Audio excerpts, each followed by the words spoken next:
Wiadomość od twojego skryby. Aborcja budzi wiele kontrowersji i emocji w debacie społecznej. Dyskusje na jej temat wywołują dużą polaryzację opinii, wobec tego jest niestety także wykorzystywana instrumentalnie przez różne środowiska polityczne.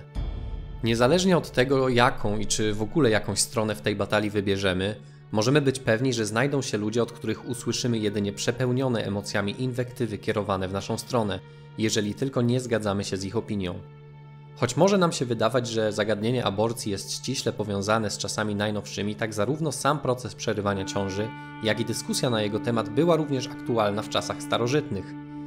Praktyki aborcyjne były znane ludziom zarówno na wschodzie, jak i zachodzie, a wiele z nich miało swoje korzenie w kulturze, religii i medycynie tych społeczeństw.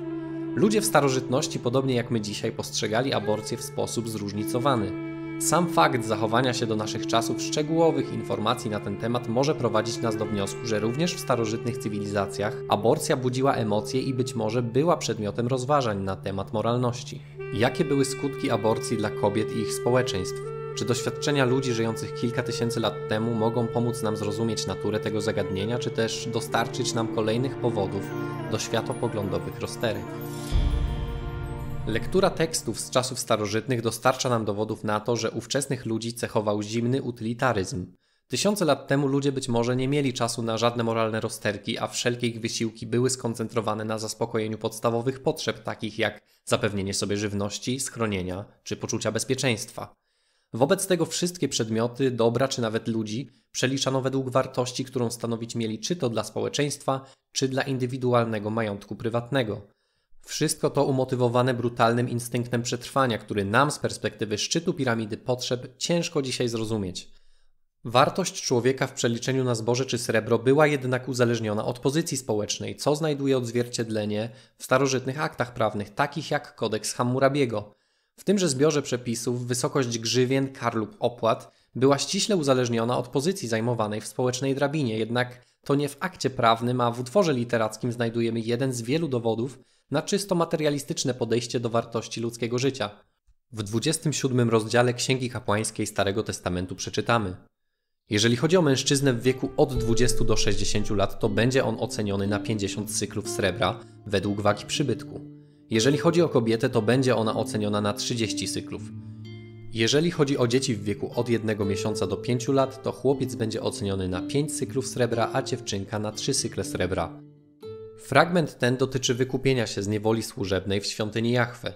I choć nie jest możliwe przeliczenie realnej wartości człowieka opisywanej w Starym Testamencie, tak nominalnie według aktualnych cen srebra za najbardziej cennego mężczyznę w sile wieku należało uiścić opłatę w wysokości około 1700 zł, natomiast za małą dziewczynkę równowartość co najwyżej 30 kilku złotych. Chociaż dzisiaj te kwoty za życie człowieka wydawać się mogą absurdalne, tak nie odbiegały one raczej od cen sprzedaży niewolników w świecie starożytnym. Jeżeli interesują Cię materiały powstające w skryptorium, rozważ proszę pozostawienie subskrypcji. Wartość kobiet była z reguły niższa niż mężczyzn.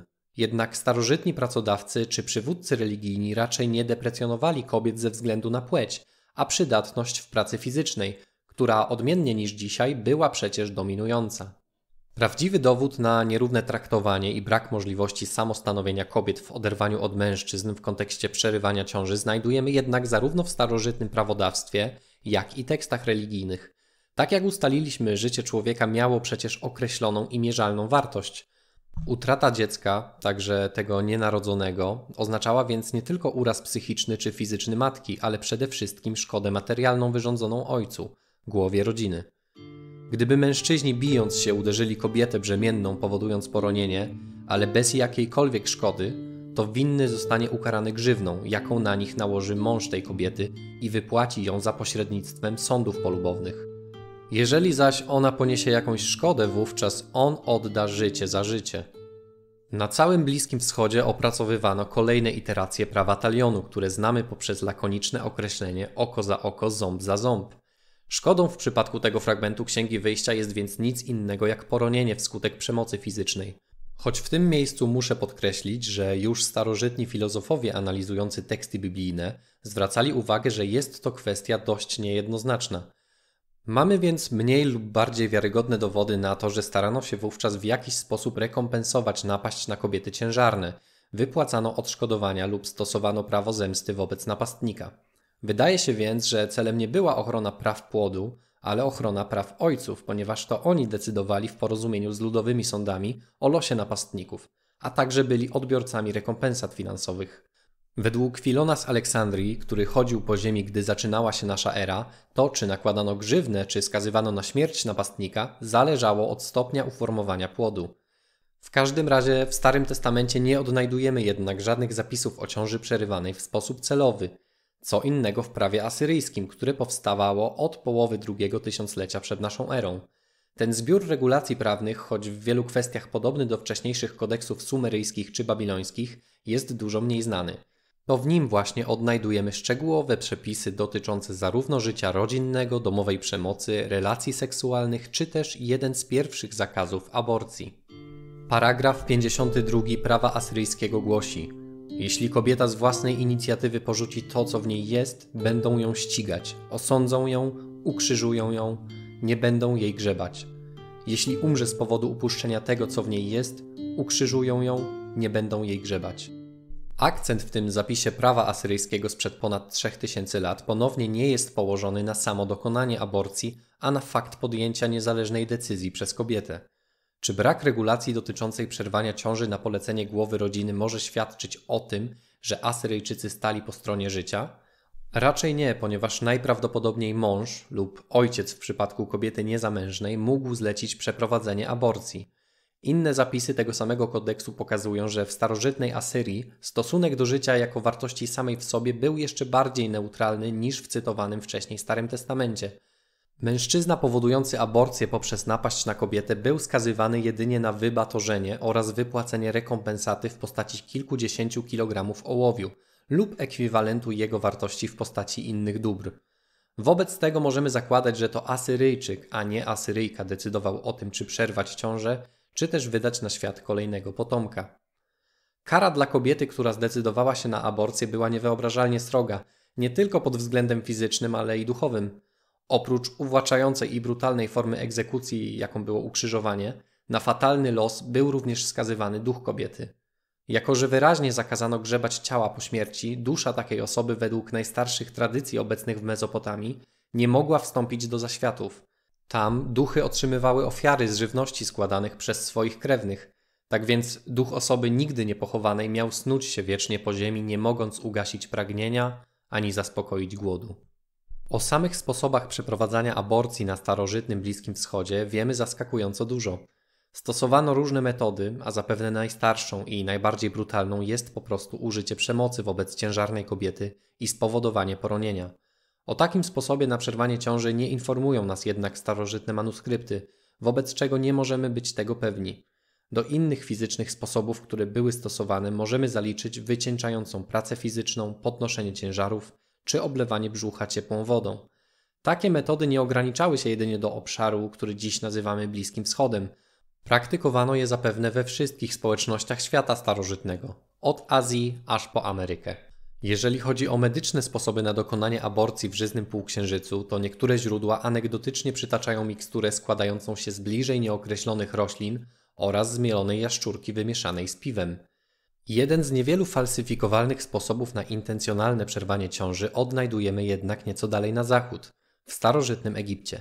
Na tzw. papirusie Ebersa, który jest dokumentem ginekologicznym z XVI wieku przed naszą erą, wymieniono substancje, które mają powstrzymywać ciążę w pierwszym, drugim lub trzecim trymestrze ciąży. Według tego dokumentu nieokreślone ilości gumy arabskiej, daktyli oraz niezidentyfikowanej rośliny mają być wymieszane z miodem i uformowane w niewielką kulkę, którą dzisiaj nazwalibyśmy fachowo globulką dopochwową. Guma arabska, czyli wydzielina akacji podobna do żywicy, jest obecna także w innych egipskich sposobach na przerwanie ciąży. Jak się okazuje, Egipcjanie albo mieli niesamowite szczęście, albo, co bardziej prawdopodobne, metodą prób i błędów wreszcie dopracowali perfekcyjną recepturę tego farmaceutyku. Dzięki kolejnym badaniom, które były już przeprowadzane kilka tysięcy lat później, a w dodatku nie na ludziach, a szczurach, odkryto, że guma arabska ma działanie plemnikobójcze. Współcześni naukowcy potwierdzili odkrycie starożytnych Egipcjan i guma arabska jest dziś stosowana w produkcji środków wczesnoporonnych. Chirurgiczne sposoby na usunięcie płodu raczej nie były powszechne. Odkrycia archeologiczne potwierdzają, że takowe zabiegi były stosowane, jednak rzadkość, z jaką są one wymieniane w starożytnych tekstach medycznych, pozwala nam sądzić, że ograniczano się do nie mniej skutecznych, a o wiele bardziej bezpiecznych metod. Jedną z bardziej kreatywnych metod na terminację ciąży było spożycie zbóż zakażonych sporyszem. Ów sporyż to grzyb, który infekuje kłosy, np. pszenicy, a spożyty może wywołać różnorakie efekty na organizm. Według niektórych badaczy to właśnie sporyż jest odpowiedzialny za tajemnicze zjawisko choreomanii, czyli mówiąc inaczej epidemii tańca, które zdarzały się w Europie od późnych czasów średniowiecznych. Sporyszu używa się dzisiaj także do produkcji LSD, a inny grzyb z tej grupy, Cordyceps, odpowiedzialny był za globalną katastrofę w głośnej, fikcyjnej produkcji The Last of Us. Pośrednie dowody wskazują na to, że zdawano sobie sprawę, iż dieta składająca się z zainfekowanych ziaren zbóż może wywoływać poronienie. W glinianych tabliczkach znajdowanych na terenie Mezopotamii opisywano warunki pogodowe, które wydają się sprzyjać zachowaniu przetrwalników sporyszu. Następnie te meteorologiczne prognozy łączono z hipotezami, jakoby w danym roku kobiety rzadziej miały donosić ciążę do rozwiązania. Biorąc pod uwagę starożytne teksty religijne, akty prawne, wreszcie mnogość sposobów na przerwanie ciąży, spróbujmy odpowiedzieć sobie na pytanie, czy ludzie na starożytnym Bliskim Wschodzie postrzegali płód jako żywą istotę. Z jednej strony spotykamy niejednoznaczne zapisy stanowiące o tym, że w przypadku utraty ciąży poprzez napaść stosowano czasami prawo talionu, a więc osoba odpowiedzialna za poronienie była skazywana na śmierć. Z drugiej jednak strony kary te dość wyraźnie wskazują na pewną mierzalną wartość, którą miałoby narodzone już dziecko. Ponadto kary za przerwanie ciąży, czy to samodzielne, czy spowodowane napaścią, różniły się w zależności od płci, co pozwala nam sądzić, że głowa rodziny mogła samodzielnie decydować o takich sprawach. Najstarsze prawa z terenów Mezopotamii pełne są zapisów stanowiących o tym, że mężczyzna miał dużą władzę nad swoją żoną czy córkami i mógł stosować wobec nich różne dotkliwe kary, czy wymuszać określone działania. Współcześni badacze raczej skłaniają się ku teorii, że płodu nie postrzegano jeszcze za pełnoprawnego człowieka. Mamy dość oczywiste przesłanki, że płód postrzegano natomiast jako mniej wartościowy od kobiety, która z kolei była mniej cenna od mężczyzny. Czy to daje nam jakąś odpowiedź na problem dotyczący dysputy na temat aborcji w czasach współczesnych? Tak, ale raczej nie w kwestiach moralnych, o których manuskrypty zbyt często nie wspominają. Rekryminalizacja samodzielnego przerwania ciąży przez kobietę w Polsce to pomysł wprowadzony już w starożytnej Mezopotamii. Czy jest to dowód na mentalne zacofanie naszego narodu, czy może na powrót do starożytnych mądrości?